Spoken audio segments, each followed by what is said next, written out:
हमारे बीच में उपस्थित इस पंचायत से भाई रमेश लोधी जी, जनपद सदस्य भाई भरत यादव जी, हमारे बीच में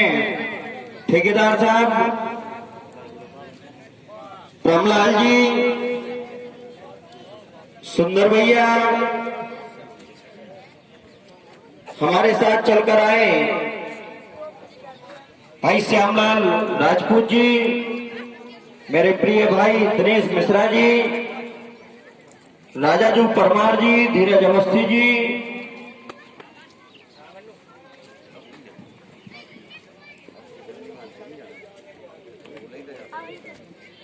और जिनके भी मैं नाम नहीं बोल पा रहा हूं उनको भी मैं सादर प्रणाम करता हूं। जितने हमारे यहाँ युवा नौजवान भाई हैं उनको भी मैं नमस्कार करता हूं। और सर्वप्रथम जितने हमारी कमेटी के प्रिय सदस्यगण हैं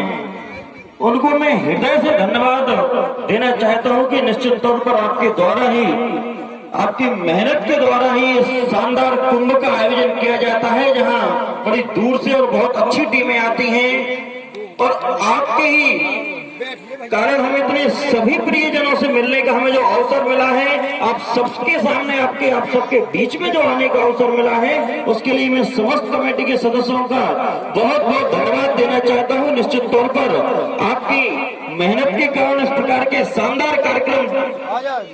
अभी रमेश भैया बता रहे थे कि लगभग 25 वर्षों से हो रहे हैं। और मैं ईश्वर से कामना करूंगा कि इस प्रकार के कार्यक्रम सालों साल इसी प्रकार निरंतर चलते रहे। और इसमें जो हम लोगों की भूमिका है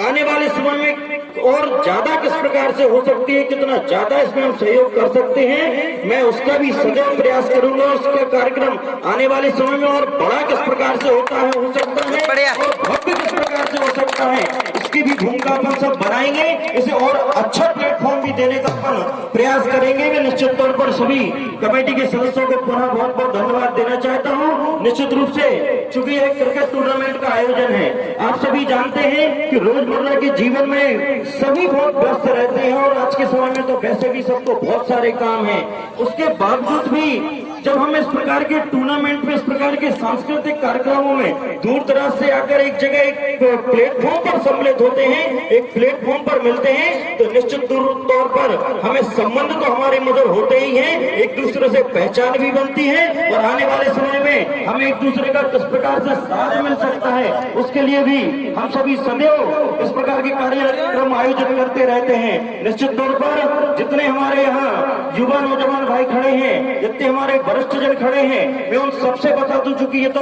क्रिकेट का ग्राउंड है, बहुत ज्यादा कुछ बोलने को होता तो नहीं है, लेकिन मैं आप सबसे एक निवेदन और वादा करना चाहता हूं कि चाहे वो क्रिकेट खेल के माध्यम से हो, चाहे वो समाज में अन्य किसी भी प्रकार की गतिविधियों से हो, मैं आप सबसे वादा करता हूं कि आप सबके बीच में मैं जब भी जाने का प्रयास करता हूं, मैंने यह बात जब पिछली बार आया था तब भी कहा था और मैं एक बात पुनः आप सबसे आग्रह करूंगा कि मैं जब भी आप सबके बीच में जाने का प्रयास करता हूं तो मेरे मन में कभी ये नहीं रहता कि मैं नेता के रूप में आपके सबके बीच में जा रहा हूं। मैं सदैव ये प्रयास करता हूं कि आप सबके बीच में एक भाई के रूप में पहुंचूं। जितने मेरे वरिष्ठजन हैं, जितने मेरे यहाँ पर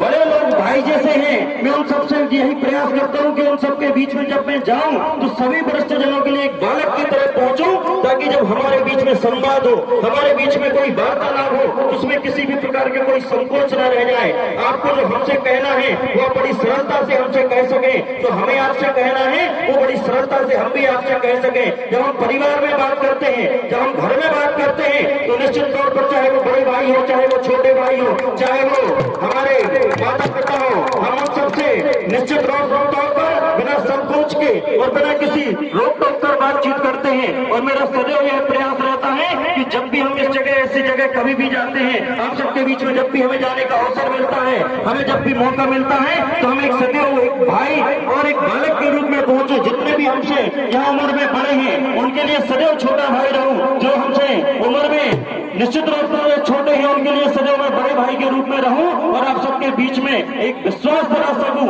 एक विश्वास पैदा कर सकूं कि जितना मेरे अंदर सामर्थ्य है और जो मैं आप सबके लिए कर सकता हूं, आप मुझे आधी रात को भी याद करें तो मैं उसी पल आपके बीच में उपस्थित होने का प्रयास करूं। कभी कोई ऐसा रह न जाए, कहीं कोई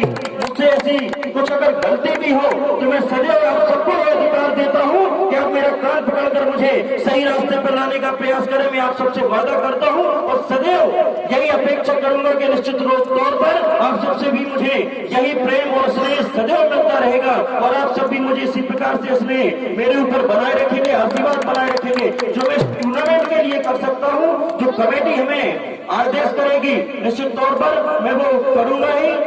और भी जो मैं इसके अलावा जो मदद कर सकता हूं वो भी करूंगा। आने वाले समय में कबड्डी का भी मुकाबला होने वाला है, उसमें संपूर्ण जो भी जवाबदारी होगी जो कमेटी सदस्य कहेंगे वो भी हम करेंगे। निश्चित तौर पर बहुत जल्दी कबड्डी का भी आप सबके बीच में टूर्नामेंट होगा। मैं सदैव इस प्रकार के हरिनगर के लिए जो कर सकूंगा मैं सदैव आपके साथ जीवन भर साथ रहूंगा और निश्चित तौर पर दोनों ही टीमों को भी बहुत बहुत शुभकामनाएं देना चाहता हूं कि आप दोनों खेले, बहुत अच्छा खेले और एक बार पुनः बहुत के समापन और फाइनल तक पहुंचे आने वाले जितने भी टूर्नामेंट में उन सब में आप लोग विजेता बने। मेरा सभी कमेटी के सदस्यों को एक बार पुनः बहुत बहुत धन्यवाद है। जितने मेरे वरिष्ठ जन बड़े भाई बहन उन सबको मेरा प्रणाम है। मैं एक छोटा सा संदेश है, चूंकि रह गया समय ज्यादा ले रहा हूँ, मैच चालू हो गया, लेकिन 1 मिनट की बात है चूंकि आप सबके बीच में भेजना चाहता हूँ। मेरा आप सबसे जितने वरिष्ठ जन बैठे हैं, जितने मंच पर मेरे वरिष्ठ जन बैठे हैं, उन सबसे एक हाथ जोड़ के करबद्ध निवेदन है कि जो आपके सरकारी स्कूल होते हैं, जो आपके पंचायत के सरकारी स्कूल होते हैं, वो आपके घर से लगभग 100 से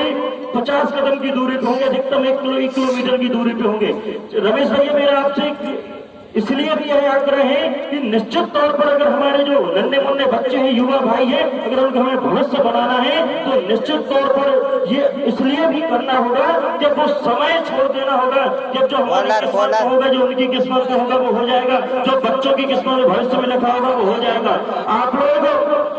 एक केवल निवेदन है कि जो सरकारी स्कूल में उनमें जाने का प्रयास करने लगे, जो वरिष्ठ जन है वो हफ्ते में 1 महीने में लगभग 4 से 5 बार जाने का प्रयास करें। मेरा आपसे वादा है, क्योंकि कुछ दिनों पहले माननीय विधायक जी के साथ में मणिखेड़ा पंचायत के कदवा गांव गया था। एक परमलाल अहरवाल नाम का बालक है। रमेश भैया आपसे बता दूं कि उसका सिलेक्शन MBBS में हुआ है। MBBS में इंग्लिश टू इंग्लिश पढ़ाई होती है और आप लोग विश्वास नहीं मानेंगे कि उसके परिवार की इतनी अच्छी स्थिति भी नहीं है कि वो इतनी अच्छे से पढ़ाई करके इतनी बड़ी परीक्षा पास कर सकता था, लेकिन उसके बाद भी उसने इस प्रकार की मेहनत की होगी। मेरा आप सभी से केवल यह उदाहरण इसलिए है कि आप लोग भी उससे प्रेरणा लें, आप लोग भी उससे सीखें और जो आपके गाँव के घर के बच्चे हैं जब वो पढ़े लिखे होंगे तो निश्चित तौर पर जो सरकार आपके लिए बनाती है, जो योजनाएं देती है, उनका आप साधारण रूप से उनका फायदा भी ले सकेंगे, उनका लाभ भी उठा सकेंगे और आपको कभी किसी की आवश्यकता भी नहीं पड़ेगी। मेरा आपसे यही निवेदन है कि अगर एक टोली के रूप में बन जाए और हफ्ते में 6 दिन 8 दिन आप लोग अगर इसको वो